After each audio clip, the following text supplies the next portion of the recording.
Hello guys, welcome back to the course. आज चाहिँ हामी जाभामा कन्ट्रोल फ्लो स्टेटमेन्ट्स हेर्न गइरहेको छौँ। कन्ट्रोल फ्लो स्टेटमेन्टले चाहिँ हामीलाई हाम्रो प्रोग्राममा एक्जिक्युसन फ्लोहरू कन्ट्रोल गर्न, डिसिजन मेकिङ गर्न, कुनै पनि लुप या साइकलमा कन्टिन्युअसली काम गर्न या ब्रान्चिङ गर्न हेल्प गर्छ र यसरी हामीलाई कन्डिसनल्ली हाम्रो कुनै पनि कोड एक्जिक्युट गर्न कन्ट्रोल फ्लो स्टेटमेन्टले हेल्प गर्छ। कन्ट्रोल फ्लो स्टेटमेन्टको केही टाइपहरू छन् जसमा चाहिँ if statement, if else statement, switch statement, while र do while statement, for statement, break, continue र रिटर्न। र यो सबै टाइपहरू अब हामी कोडमा हेर्न गइरहेको छौँ र अब लागौँ कोडतिर। मैले चाहिँ हामीले प्रिभियस कोर्सहरूमै युज गरेको फाइल ओपन गरेको छु र यही मेन मेथडभित्र नै यो कोड एड गरिरहेको छु र अब आउँ यहाँ एउटा इन्टिजर डिफाइन गरौँ हाम्रो इनिसियल ब्यालेन्स भनेर। र यसरी मैले इनिसियल ब्यालेन्स डिफाइन गरेको छु र त्यसमा 100 असाइन गरेको छु। इक्जाम्पलको लागि चाहिँ हामी पसलमा गयो र त्यो पसलमा चाहिँ के रहेछ भने यदि हाम्रो ब्यालेन्स 80 रुपियाँभन्दा माथि छ भने चाहिँ हामीले त्यो गुड्स किन्न सक्ने रहेछौँ। सो त्यही अनुसार कोड लेख्दा चाहिँ हामीले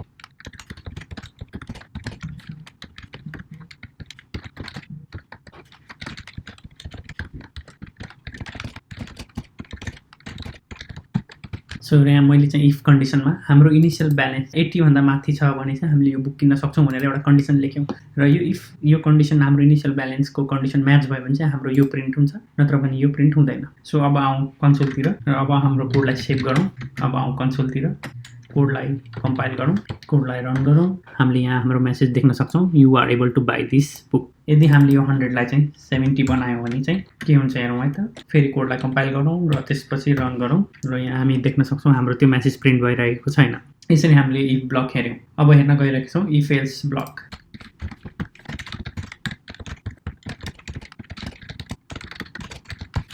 ओके, मैले यहाँ अब हाम्रो एल्स ब्लक एड गरेको छु। इफ हाम्रो यो माथिको कन्डिसन म्याच गर्यो भने हाम्रो यो कोड ब्लक एक्जिक्युट हुन्छ, होइन भने हाम्रो यो एल्स ब्लकमा भएको कन्डिसन एक्जिक्युट हुन्छ र हामीले यो मेसेज देख्छौँ। अब हाम्रो कोडलाई सेभ गरौँ, कन्सोलमा आउँ, यसलाई कम्पाइल गरौँ र यसलाई रन गरौँ र यहाँ हामीले देख्न सक्छौँ कि you can buy cheaper book then the current book भने चाहिँ हाम्रो इनिसियल ब्यालेन्स 80 भन्दा ठुलो छैन, त्यसैले हाम्रो एल्स ब्लकको कोड एक्जिक्युट भएको छ र हामीले यो मेसेज देख्न सक्छौँ। अब चाहिँ हामी स्विच केस स्टेटमेन्ट हेर्न गइरहेको छौँ।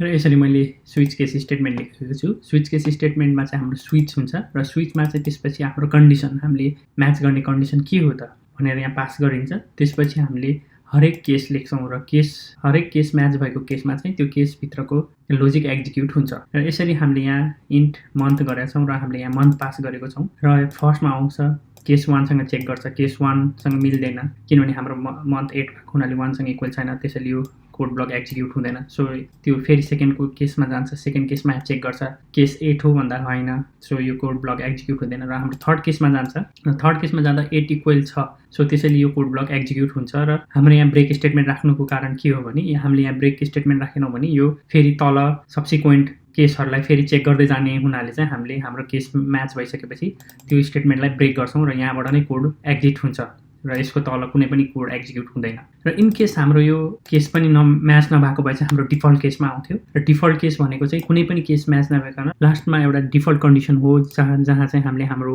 डिफल्ट म्यासेजहरू पब्लिस या प्रिन्ट गर्छौँ या डिफल्ट लोजिकहरू इम्प्लिमेन्ट गर्छौँ। सो अब आउँ यो कोडलाई सेभ गरौँ टर्मिनलतिर र यसरी कोडलाई कम्पाइल गरौँ। कोडलाई कम्पाइल गरेपछि कोडलाई रन गरौँ र यहाँ हामीले देख्न सक्छौँ यहाँ हाम्रो अगस्त प्रिन्ट भएको छ किनभने हामीले भनेको जस्तै यहाँ हाम्रो मन्थ 8 छ र 8 भएको हुनाले यो केस म्याच भयो, त्यसैले यो केस प्रिन्ट भयो। इन केस यहाँ हामीले 1 राखेको भए के हुन्छ हेरौँ है त। र कोडलाई सेभ गरौँ, कोडलाई कम्पाइल गरौँ, कोडलाई रन गरौँ। अब यहाँ हाम्रो जनवरी आयो र लेट्स से यहाँ अब हामीले 10 बनायो भने के हुन्छ हेरौँ है त। कोडलाई कम्पाइल गरौँ, कोडलाई रन गरौँ। यहाँ हाम्रो मेसेज देख्न सक्छौँ कि हामीले नो मन्थ इज म्याच्ड भनेर। सो यसरी हामीले हाम्रो स्विच केस स्टेटमेन्ट हेरौँ र स्विच केस स्टेटमेन्टमा चाहिँ हामीलाई धेरै केसेसहरू छ र त्यो केसेसमा एक्ज्याक्ट केस म्याच हुँदाखेरि के एक्जिक्युट हुनुपर्ने त्यस्तो लोजिक हामीले इम्प्लिमेन्ट गर्नु पर्यो भने चाहिँ हामीले स्विच केस स्टेटमेन्ट युज गर्छौँ, जहाँ चाहिँ हामीले हाम्रो डाइनामिकली चेन्ज हुने भेरिएबल यहाँ पास गर्छौँ स्विचभित्र र त्यसपछि हरेक केस चाहिँ हामीले यहाँ स्विचको यो ब्राकेटभित्र हामीले हरेक केसहरू डिफाइन गर्छौँ र त्यो केस म्याच भएको केसमा चाहिँ त्यो इन्डिभिजुअल केस एक्जिक्युट हुन्छ र स्विचमा चाहिँ हामीले byte short character integer primitive data type string enum टाइपहरू युज गर्न मिल्छ र त्यसको लागि म इक्जाम्पलको लागि चाहिँ यहाँ हामीले क्यार मन्थ गरौँ ए गरौँ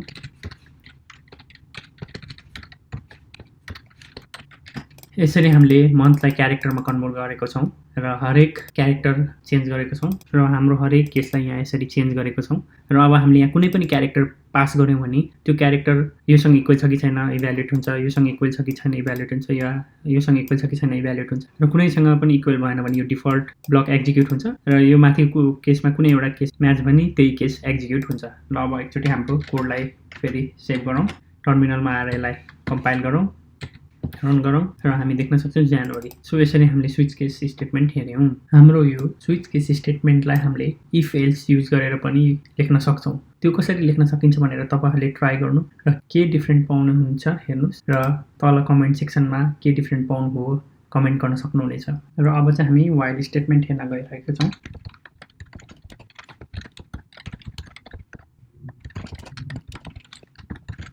र मैले यसरी वाइल स्टेटमेन्ट लेखेको छु यहाँ चाहिँ काउन्ट भन्ने भेरिएबल युज गरेको छु अब मैले यहाँ युज गर्नको लागि चाहिँ मैले यहाँ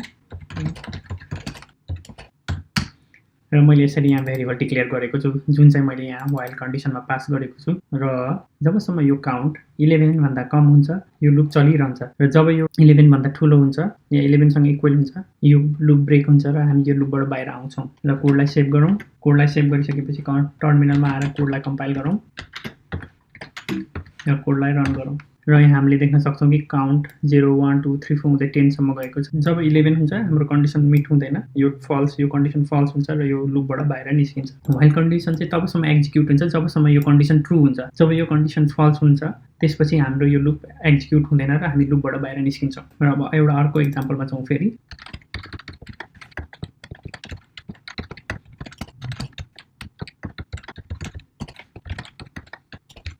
र मैले एउटा बुलियन डिक्लेयर गरेको छु इज ट्रू भनेर यो जबसम्म यो इज ट्रू हुन्छ यो लुप चलिरहन्छ र जब हाम्रो भ्यालु यहाँ आउँछ र काउन्ट इक्वल्स टु 5 हुन्छ र इज ट्रूको भ्यालु चेन्ज हुन्छ फल्समा यो लुप एक्जिक्युट हुन छोड्छ सो कोडलाई सेभ गरौँ टर्मिनलमा आउँ कोडलाई कम्पाइल गरौँ यहाँ सानो कोडमा मिस्टेक भएको छ सो मैले हामीले यो इज ट्रू भन्ने भ्यालु अलरेडी डिफाइन गरेको हुनाले यहाँ प्रब्लम भइरहेको छ सो यसको लागि म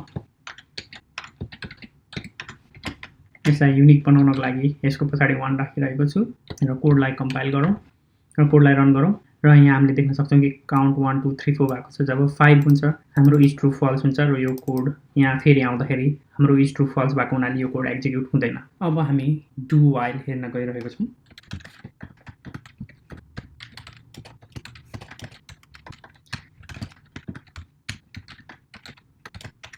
र मैले यहाँ यसरी डु वाइल लेखेको छु हाम्रो वाइल र डु वाइलमा अन्ली एउटा डिफरेन्स छ त्यो भनेको चाहिँ पहिला सुरु यो डु एक्जिक्युट हुन्छ त्यसपछि मात्र आएर यो कन्डिसन चेक हुन्छ भनेको मतलब हाम्रो डुमा भएको कोड ब्लक चाहिँ यो कन्डिसन म्याच भए पनि नभए पनि एकचोटि चाहिँ रन हुन्छ र अब कोडलाई सेभ गरेपछि कोडलाई कम्पाइल गरौँ र कोडलाई रन गरौँ हाम्रो कोड चाहिँ इन्फिनिटिभ लुपमा गएको छ र यसलाई स्टप गर्नको लागि कन्ट्रोल सी थिच्नुहोस् र यसरी हामीले कन्ट्रोल सी थिचेर हाम्रो प्रोग्रामबाट फोर्सफुली बाहिर निस्किन सक्छौँ अब यहाँ किन इन्फिनिटिभ लुपमा गयो भनेपछि हामीले यहाँ डु वाइललाई इन्क्रिमेन्ट गरेको छैनौँ यसरी हामीले यहाँ डु वाइललाई इन्क्रिमेन्ट गरेपछि हाम्रो यो कोड इन्फिनिटिभ लुपमा जाँदैन र फेरि कोडलाई कम्पाइल गरौँ कोडलाई रन गरौँ र यहाँ हामीले देख्न सक्छौँ कि 0 देखि 9 सम्म गएको छ र यदि यो हाम्रो कोड मैले भने जस्तै यहाँ 10 भएको भए के हुन्थ्यो हेरौँ है त कोडलाई कम्पाइल गरौँ कोडलाई रन गरौँ र हामी यहाँ इनसाइड डु वाइल भनेर 10 देख्छौँ र मैले भने जस्तै वाइल र डु वाइलमा हाम्रो एउटै मात्र फरक छ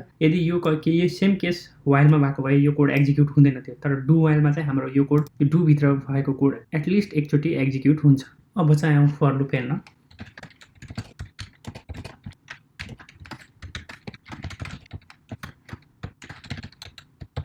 फर लुपमा चाहिँ हाम्रो एउटा इनिशियल भ्यालु डिफाइन गर्छौँ र यो इनिशियल भ्यालुबाट एउटा कन्डिसन मिट नहुने जेलसम्म हाम्रो भ्यालुलाई आइदर इन्क्रिमेन्ट आइदर डिक्रिमेन्ट गर्न सक्छौँ र अब कोडलाई सेभ गरौँ र कोडलाई कम्पाइल गरौँ कोडलाई रन गरौँ र हामीले यहाँ देख्न सक्छौँ हेलो फ्रम फर लुप भनेर यो 9 सम्म गएको छ। र अब आउँ मैले यहाँ एउटा इक्वल टु पनि राखेको छु र अब कोडलाई फेरि कम्पाइल गरौँ, फेरि रन गरौँ। अब हामीले देख्न सक्छौँ हाम्रो लुपले 10 सम्म प्रिन्ट गरेको छ। र यो सेम कुरालाई मैले 10 बाट स्टार्ट गरेँ,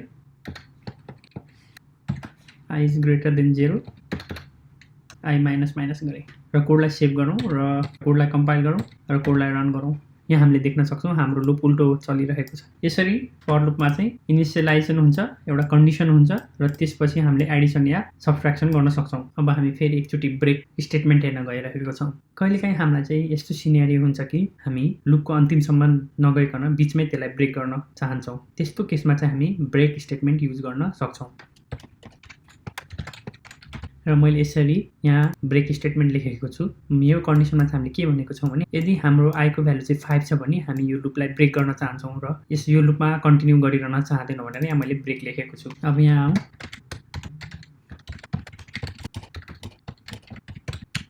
र मैले यसरी यहाँ एउटा मेसेज पनि दिएको छु। यहाँभित्र छिरेपछि चाहिँ लुप सुड नट कन्टिन्यू भनेर लेखेको छु।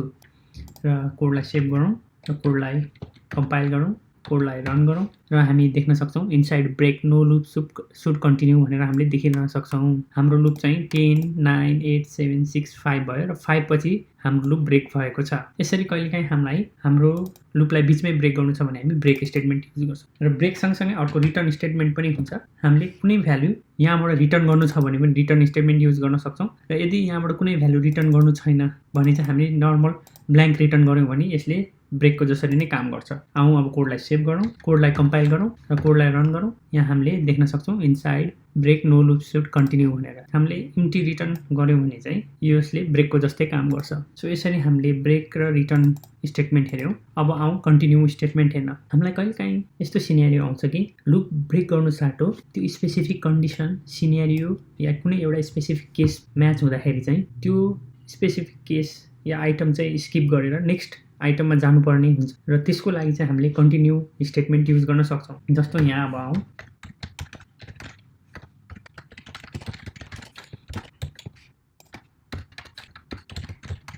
यसरी मैले हाम्रो फर्स्टमा एउटा भ्यालु प्रिन्ट गरिरहेको छु हेलो आई भनेर। त्यसपछि चाहिँ हाम्रो इफ आई को भ्यालु 5 छ भने चाहिँ योभन्दा तलको कुनै पनि कोड ब्लक एक्जिक्युट नगर र नेक्स्ट आइटममा या नेक्स्ट आई को नेक्स्ट भ्यालुमा डाइरेक्टली जम्प गर भनेर हामीले इन्स्ट्रक्सन दिएको छौँ। अब कोडलाई सेभ गरौँ, कोडलाई कम्पाइल गरौँ, कोडलाई रन गरौँ र हामीले यहाँ देख्न सक्छौँ कि हेलो 9, 8, 7, 6, 5 हेलो लुप 4 छ। त्यसपछि आफ्टर कन्टिन्यू भनेर यहाँ हाम्रो आफ्टर कन्टिन्यू डाइरेक्टली 4 छ, आफ्टर कन्टिन्यू 5 छैन। यसरी हामीले हाम्रो 5 आउँदाखेरि चाहिँ हामीले हाम्रो लुपलाई स्किप गरेर डाइरेक्टली नेक्स्ट भ्यालुमा लगेको छौँ। अझै क्लियरिटीको लागि म यो भ्यालु पनि डिलिट गरिदिन्छु र फेरि कोडलाई सेभ गर्छु, कोडलाई कम्पाइल गरौँ, कोडलाई रन गरौँ र यहाँ हामीले देख्न सक्छौँ आफ्टर कन्टिन्यू 1, 2, 3, 4, 5 प्रिन्ट भइरहेको छैन। त्यसपछि डाइरेक्टली 4, 3, 2, 1 प्रिन्ट भएको छ। यसरी हामीले देख्न सक्छौँ हाम्रो लुप हामीले ब्रेक चाहिँ गरिरहेको छैनौँ, हाम्रो लुप कन्टिन्यू नै भइरहेको छ एन्डसम्म, तर हामीले त्यो बिचमा एउटा भ्यालुलाई स्किप गरेको छौँ जुन चाहिँ 5 हो। यदि 5 छ भने चाहिँ हामीलाई त्योभन्दा तलको कुनै पनि कोड एक्जिक्युट नगरिकन डाइरेक्टली नेक्स्ट भ्यालुमा जम्प गरेर त्यसपछि चाहिँ हामीलाई त्योभन्दा तलको कोडहरू एक्जिक्युट गर्नको लागि चाहिँ हामीले कन्टिन्यू स्टेटमेन्ट युज गर्न सक्छौँ। हामीले यसरी सबै कन्ट्रोल फ्लो स्टेटमेन्टहरू हेरिसकेको छौँ। अब आउने नेक्स्ट लेसनमा चाहिँ हामी एउटा प्र्याक्टिकल प्रोजेक्ट इम्प्लिमेन्ट गर्नेछौँ जसमा चाहिँ हामी युजरबाट इनपुट लिएर हामीले अहिलेसम्म सिकेको र जानेको कन्डिसनहरू, भेरिएबलहरू युज गरेर एउटा सानो स्याम्पल एप्लिकेसन या स्याम्पल प्रोग्राम लेख्नेछौँ। आजको लागि यति नै। I will see you in next lesson.